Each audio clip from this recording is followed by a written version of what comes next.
Hey, campfire crew, let's get it on.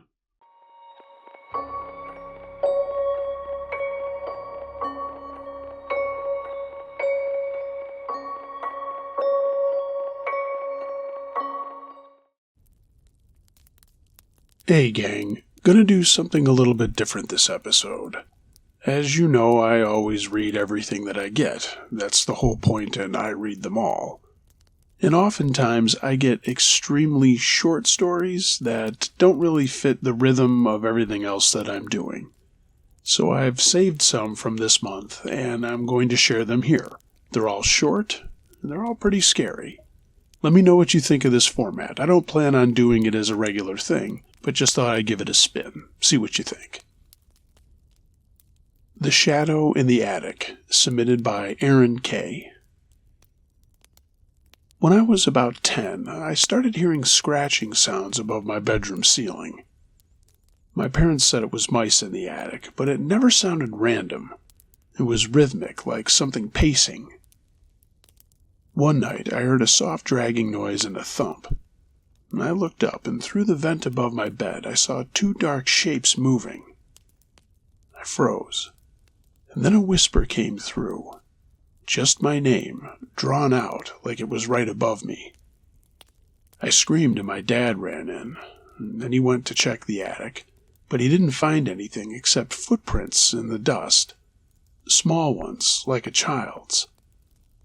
We didn't have an attic entrance from the house, only through a locked door in the garage. We moved out a year later. And the new owners, they did some major renovations and tore a lot of things out and put a lot of new things in. My dad remained in contact with them, and when my dad asked them about the renovations and how they were going, they said that everything was great, except that they found a number of children's shoes stuffed in the rafters of the attic.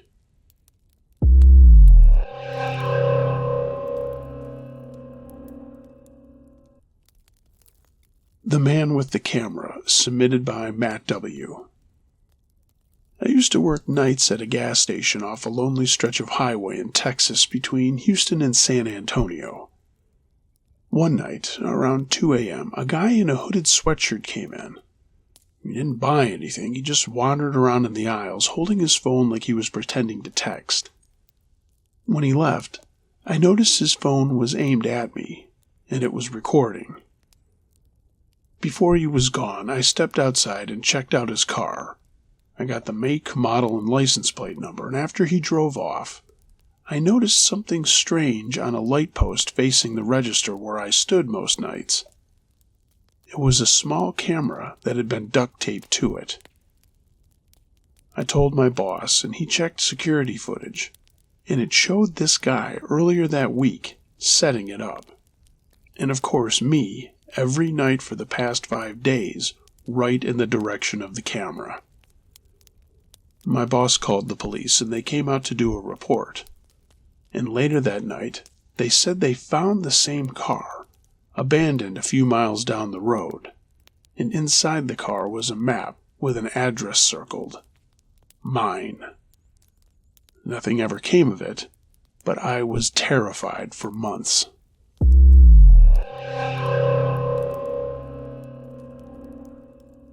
The Visitor in Room 7, submitted by Carla C. For a couple of years, I worked at a motel outside of Chicago. Everyone who worked there said Room 7 was bad luck.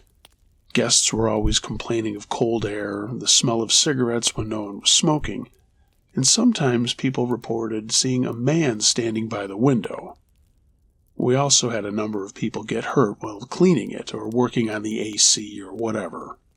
So it was just dubbed the unlucky room. One afternoon, a trucker pulled in and took the last room we had, Room 7. I was working the front desk, and around 3 a.m. the phone rang. It was the trucker, whispering that there was someone in his room. Then the phone hung up. I tried calling the room back, but no one answered. So then I called our security guard, and we both ran down to check. We found the door to Room 7 wide open, and no one inside. The man was gone. Only his boots were left beside the bed. We didn't inform the cops or anything, as there was nothing really to report. The guy probably just left. But about 2 days later, I was reading the local newspaper, and there was an article that caught my attention. The same night that he went missing, his rig was found crashed in a very wooded area, about 25 miles away, and he was strapped into the seatbelt on the passenger side.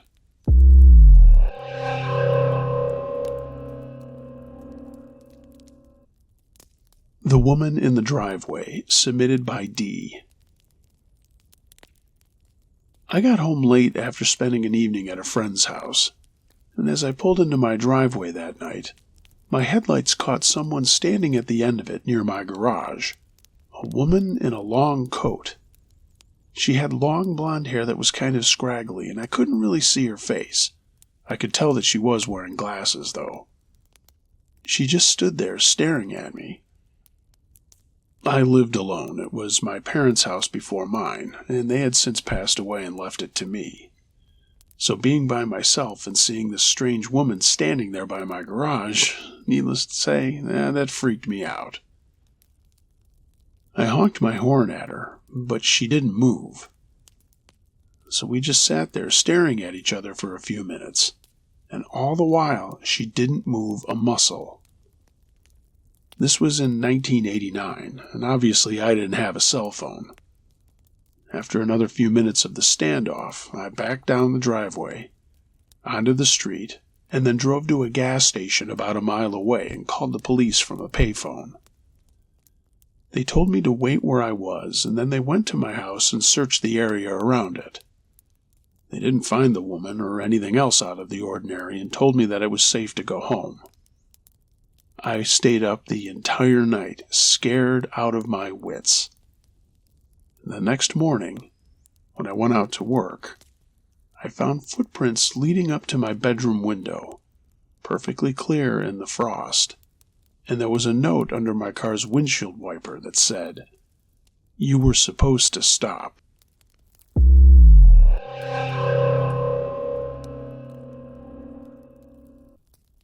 The Man in the Closet, submitted by Kelly V. After college and before I met my future husband, I lived with my friend Jenny. After about 6 months of living in a second-floor apartment in an old big house, she kept saying she heard someone moving around in our apartment at night. But I never did. I thought she was just paranoid. But then I started finding food wrappers all over the apartment, some even under my bed.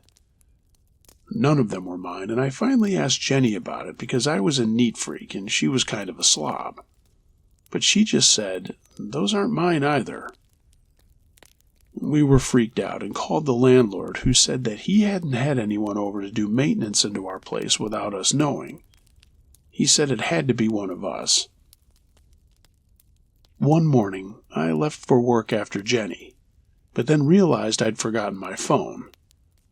I went back inside quietly into my bedroom and grabbed my phone that I'd left on my bed. That's when I heard breathing coming from my closet. I ran outside and immediately called 911. Police came and went inside, and they found a man living in the crawl space above our closets. They said he'd been there for at least a week, and he had photos of us sleeping. We didn't even have any idea there was a hatch into the crawl space on the ceiling of my closet.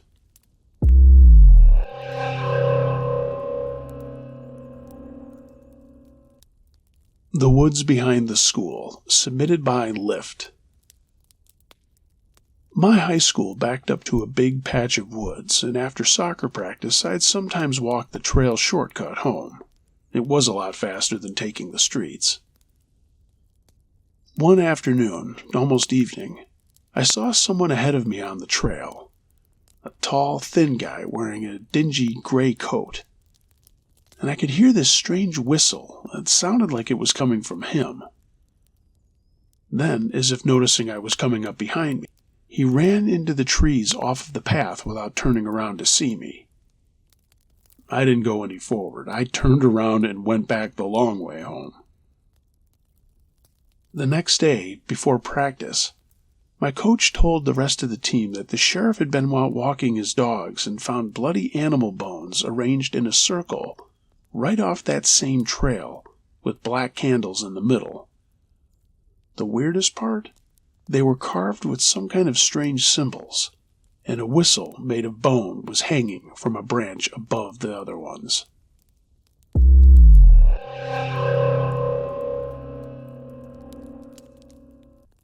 The Crazy at the Door by Jeff from Colorado. I used to travel for work a lot, and the company I was with was cheap as hell, so I used to always stay in a lot of sketchy places. So one night, on the road, I was in a motor lodge and I woke up to a quiet knocking at my door.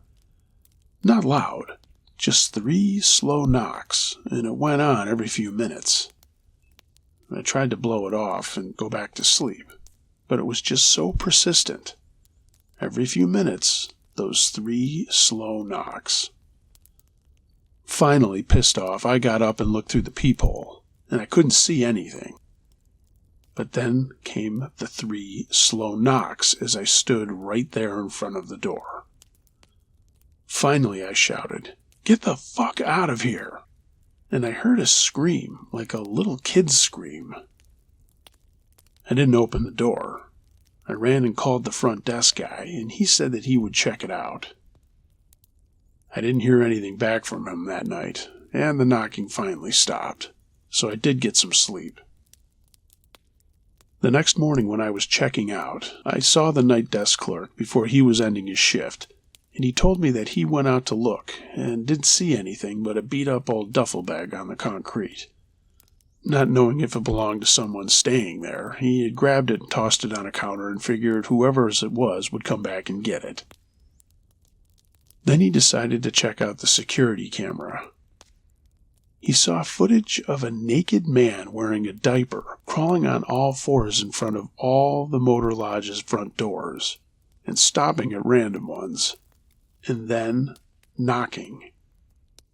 Suddenly, and we figured out it was my door that he had gotten to, he got up and ran into the parking lot and went out across the highway. That's when the night desk clerk decided to look into the bag, and what he found there were handcuffs, a ball gag, duct tape, and an ice pick. He called the cops, but I just got the hell out of there.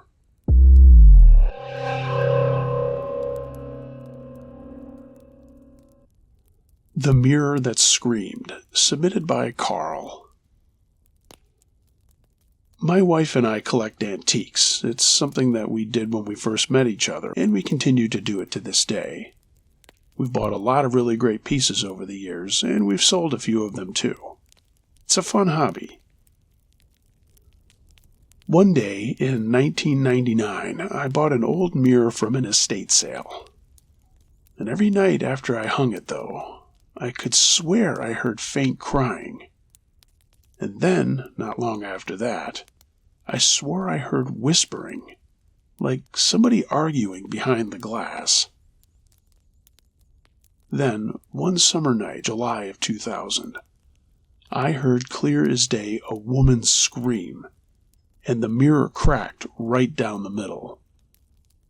When I did a little research and found the house that it had come from, I found out that the owner's wife had been murdered in front of that mirror 7 years earlier, on that same day in July, at that same time of night.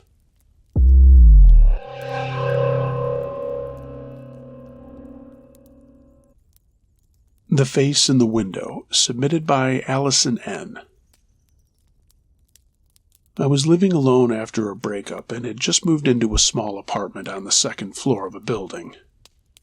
One night, I woke up around 2 a.m. and saw a shadow outside my bedroom window, and it slowly started to register that it wasn't just a shadow, it was a face pressed against the glass.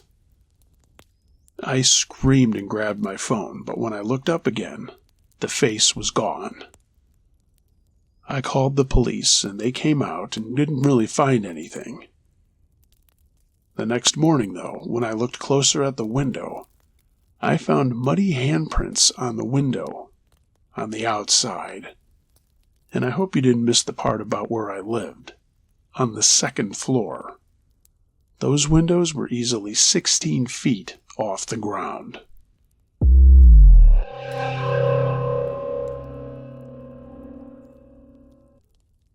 The Clock, submitted by Ben.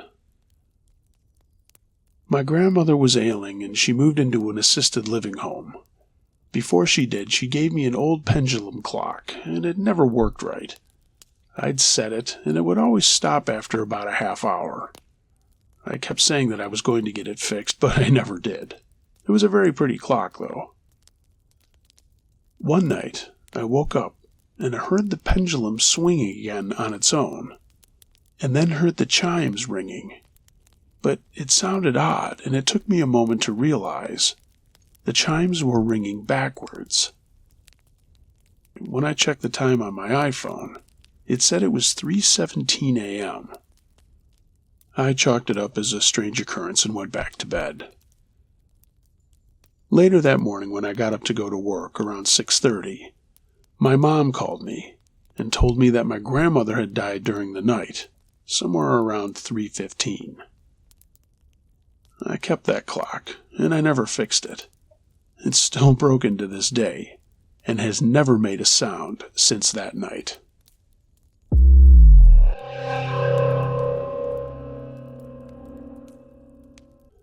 The EMT Call, submitted by Rachel Z.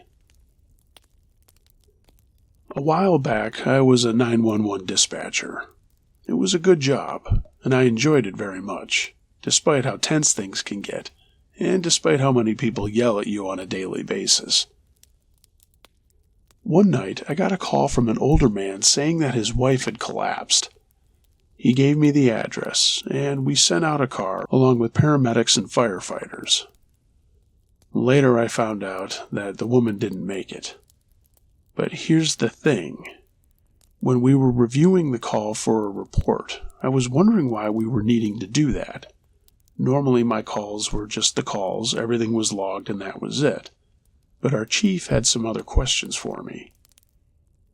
We reviewed the recording, and all we could hear on the recording was my voice saying, "Sir? Sir, are you there? Can you hear me?" That's when I found out that the EMTs reported to my chief that there was no way the man they found made the call, because both the old man and the old woman had been dead for hours, at least since that morning.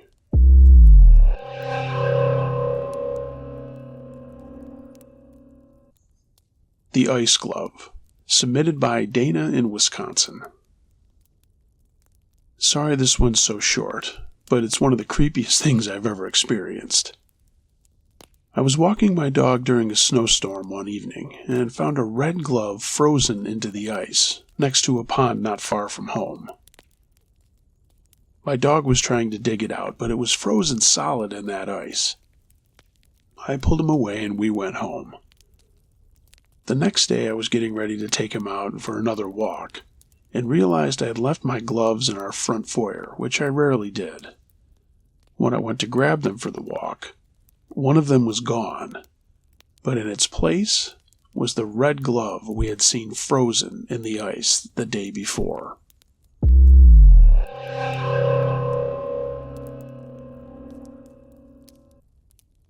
The Mall Photo Booth, submitted by Kelsey O. One time in the late 90s, my best friend and I were screwing around at our local mall, and we decided we wanted to take some silly pictures in one of those photo booths. When the little strip printed out, the first 3 of the 4 pictures were normal, but in the last one, there was a strange third face behind us. It looked like an older woman, gray and smiling, right behind us. I have to assure you, the booth was empty except for the 2 of us girls. We told all of our friends and everyone wanted to check it out. So the next day we went back to the mall to take more pictures. but the machine was gone. When we asked the owner of the store where the photo booth had gone, he kind of gave us a strange look and said, "Yeah, that one's not coming back," and then looked around before telling us, "After you girls left, I went in to see what you guys were screaming about. I sat down and heard an old woman's voice whisper my name. I don't want that thing anywhere near my store." And that was the end of that.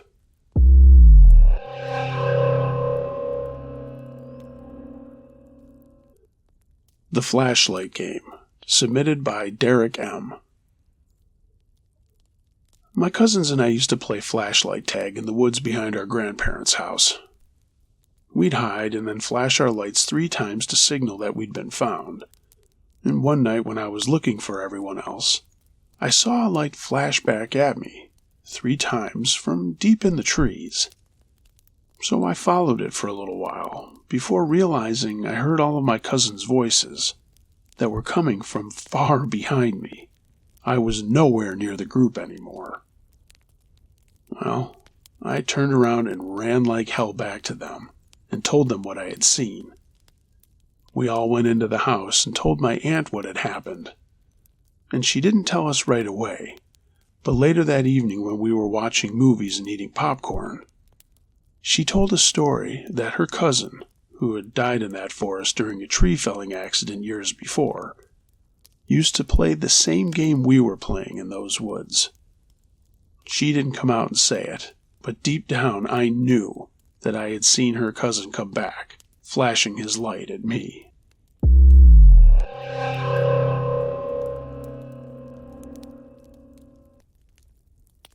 Hotel Horror, submitted by Natalie. During the pandemic, I lost my job and was looking for anything that I could take. And I found work as a night shift clerk at a downtown hotel in Nashville. Straight away, I was told that room 312 was always out of order, and to not let anybody sleep there. It just was this unspoken thing, and I didn't ask too many questions about it. But as I made more friends, people started opening up and talking to me more. Everyone claimed that room 312 was haunted, and before they stopped letting people sleep there, they heard complaints of lights flickering and guests hearing knocking from inside the walls. Well, one night we were fully booked, and a man came in who looked really down on his luck. His airline had lost all of his luggage. The other hotel that he had got a reservation for wouldn't honor his reservation because he had showed up too late. And for some reason, even though we never rented out room 312, my manager told me, "Go ahead." Around 3 a.m., the guest called me at the front desk and said, "Hey, can you tell whoever's screwing around to stop it?" I said, "What do you mean?" And he said, "Whoever's in the room next to me is whispering through the vents, and it's getting annoying." So we sent security up. Now here's the crazy thing. The room was empty, but the bed was still warm, and the TV remote was on the floor clicking channels all by itself. There was no sign of the man who had rented the room out for the night, and he never checked out the next day.